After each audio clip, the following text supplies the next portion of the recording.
Bem-vindos ao canal Relatos Sobrenaturais. Eu me chamo Alice e serei a anfitriã de vocês. Bom, vamos para o relato. Olá, me chamo Ana Maria. Sou do interior de São Paulo e tenho um relato. A história que vou contar é um pouco diferente e pode parecer loucura, mas juro que cada palavra é a mais pura verdade. Eu quero falar sobre o meu vizinho, o seu João, o qual eu mudei o nome. Aquele senhor simpático que sempre me dava as frutas da sua horta, que tinha um sorriso tranquilo e uns olhos que pareciam ter visto 1000 vidas. Ele era, na verdade, um lobisomem. Eu sei, soou até engraçado de falar. Uma história de lobisomem no interior de São Paulo? Eu pensei a mesma coisa. Cresci aqui, na pequena cidade de Cunha. A vida aqui é pacata, lenta, e a gente se conhece por nome, sobrenome e até pelo cachorro da família. Nunca, em toda a minha vida, sequer ouvi uma história de assombração que não fosse sobre a mula sem cabeça ou o curupira. Histórias que a gente contava na roda de fogueira só para se assustar um pouco. Mas a história com o seu João começou de forma bem sutil. Eram noites de lua cheia. Eu acordava com um barulho estranho vindo da mata que ficava atrás da casa dele. Era um uivo. Não como um cachorro, mas um som profundo, quase doloroso.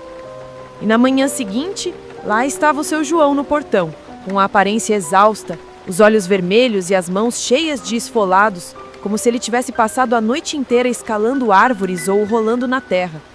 Ele dizia que era insônia ou alguma crise de reumatismo. Eu, ingênua, acreditava. A coisa começou a ficar estranha mesmo depois que umas galinhas e uns cachorros começaram a desaparecer aqui do bairro. A gente até pensou que era uma onça, mas não fazia sentido, por aqui não tem onça. E o seu João, no dia seguinte de cada desaparecimento, vinha me pedir ajuda para remendar a cerca dele, que estava sempre quebrada. Eu ficava pensando, mas que animal selvagem ataca só a cerca de um senhor de 70 anos? A gente só se dá conta da verdade quando ela está na nossa cara. O estalo na minha cabeça veio numa noite de lua cheia. A lua estava especialmente grande e brilhante, e eu não conseguia dormir. Resolvi sair para a varanda. A luz da lua iluminava todo o quintal, parecia dia. E foi então que vi o seu João do outro lado da rua, em pé na frente do seu portão, mas não era mais ele. O seu corpo estava curvado, os ossos estralavam de um jeito que me deu calafrios. Ele estava se transformando. Os seus braços e pernas começaram a inchar e a pele dele parecia se esticar de uma forma que desafiava a natureza. Por todo o corpo começou a crescer pelos escuros e os seus olhos brilhavam em um amarelo assustador. O uivo que eu ouvia todas as noites, ele soltou bem na minha frente, alto e estrondoso. Ele olhou na minha direção e eu juro, pude ver um lampejo de dor, de desespero. E depois ele simplesmente correu para a mata, na velocidade de um vulto. Fiquei lá paralisada. Minha cabeça girava. Eu estava vendo tudo aquilo. Eu estava vendo o seu João, o vizinho que me dava as laranjas da sua horta, se transformando numa criatura de lendas. A partir daquele dia, nunca mais fui a mesma. Meu vizinho era um lobisomem. E eu precisei manter esse segredo comigo, porque quem acreditaria em mim? O seu João nunca mais veio me dar laranjas. Ele ainda mora ali, mas ele sempre evita me olhar nos olhos.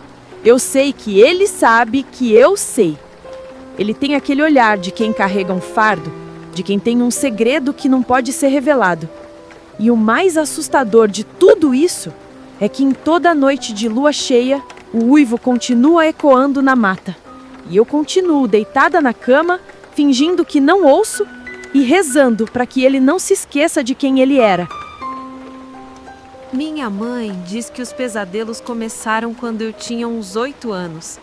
Ela me pegava gritando no meio da noite, suado e tremendo, com imagens de ossos se quebrando e carne se estraçalhando na minha cabeça. Eu sempre tive medo, mas nunca tanto quanto agora. Hoje é noite de lua cheia e o medo virou uma certeza. Meu corpo inteiro treme, não de frio, nem de medo do escuro, mas de uma energia crua, selvagem, que queima em minhas veias. É como se meu sangue tivesse sido trocado por lava. Olho para minhas mãos e elas parecem maiores, mais pesadas. Os pelos nos meus braços arrepiam e consigo sentir cada um deles, como se fossem sensores. Sempre fui um cara tranquilo. Gosto de ficar em casa, ler um livro, ouvir música. O barulho me irrita, a multidão me assusta. Mas hoje, a única coisa que quero é correr. Correr de 4, com o focinho rente ao chão, sentindo o cheiro da floresta. Consigo escutar a pulsação dos insetos, o farfalhar das folhas a quilômetros de distância e, por baixo de tudo, o som inconfundível do meu próprio coração, batendo rápido, como um tambor. Minha garganta se contrai e um som que não é meu ecoa pela sala. Um rosnado, profundo, animalesco. É um aviso, um protesto. Uma parte de mim grita para parar, para lutar, mas a outra tá sorrindo, sentindo um prazer selvagem com a dor que me invade. E a dor vem, primeiro nos joelhos que se dobram e se torcem, depois nos braços que se esticam, os tendões parecendo cordas prestes a arrebentar. Por fim, a mandíbula, os dentes se afiando, a boca se alongando, rasgando. Não sou eu, o ser que se levanta do chão, agora coberto de pelos, não sou eu, mas a memória. A memória de cada osso se quebrando, cada fibra muscular se esticando até o limite, vai ficar para sempre. A lua cheia brilha pela janela. É uma luz fria, cruel, mas para mim é um farol. A voz na minha cabeça, que agora é um uivo, me chama para a floresta. E eu vou, não para caçar, não para matar, mas para sentir. Sentir a liberdade selvagem de ser o que eu sou. Meia-noite. A lua estava cheia, um farol de prata que iluminava a estrada de terra à frente. Eu estava voltando para casa depois de um show na cidade vizinha. A música ainda ecoava nos meus ouvidos, mas a sensação de euforia tinha sido substituída por uma inquietude crescente. Medo. Havia algo no ar, uma tensão, um cheiro de terra molhada e mato, mas também algo mais, algo animalesco e selvagem. De repente, um movimento na beira da estrada. Pensei que era um cervo, talvez um cachorro grande. Diminuí a velocidade, cauteloso. A figura emergiu da escuridão, parada no meio do caminho. Não era um animal. Tinha a altura de um homem, mas a postura curvada e os braços longos, pendurados quase até os joelhos. A pele era de um cinza acinzentado, coberta por um pelo áspero e curto. Seus olhos, 2 pontos luminosos e vermelhos, me encaravam sem piscar. E na luz da lua eu pude ver o focinho alongado, os dentes afiados. O pânico me atingiu como um soco. Dei um grito e pisei no acelerador. O carro cantou pneu e a criatura se moveu com uma velocidade impossível.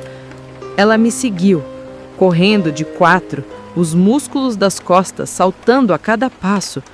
O monstro era incrivelmente rápido e o som de suas garras raspando no asfalto era um pesadelo. Ele estava se aproximando. Eu podia sentir o calor da sua respiração. Podia ouvir o rosnado baixo, profundo, que reverberava na minha alma. Em uma curva fechada, perdi o controle. O carro derrapou e colidiu contra um barranco. O airbag estourou na minha cara, a dor explodindo em minha cabeça. Eu estava atordoado, meu corpo tremendo. A criatura estava na janela do motorista, os olhos vermelhos brilhando na escuridão. Sua boca se abriu em um uivo aterrorizante e o cheiro de morte encheu o carro. Suas garras se ergueram, prontas para rasgar o metal e a carne. Eu fechei os olhos, pronto para o fim.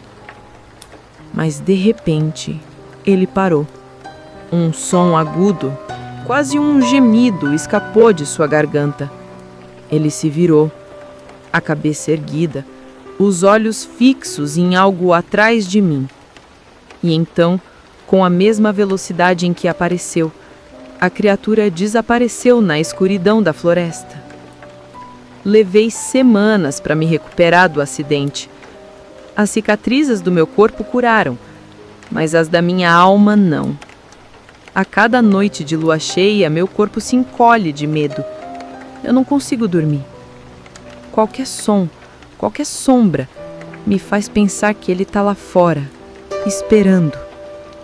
E eu sei que um dia ele vai voltar. Os relatos contados nesse vídeo foram tirados da internet. Cabe a vocês acreditarem ou não. Caso queiram contar o relato de vocês, enviem para o e-mail na descrição.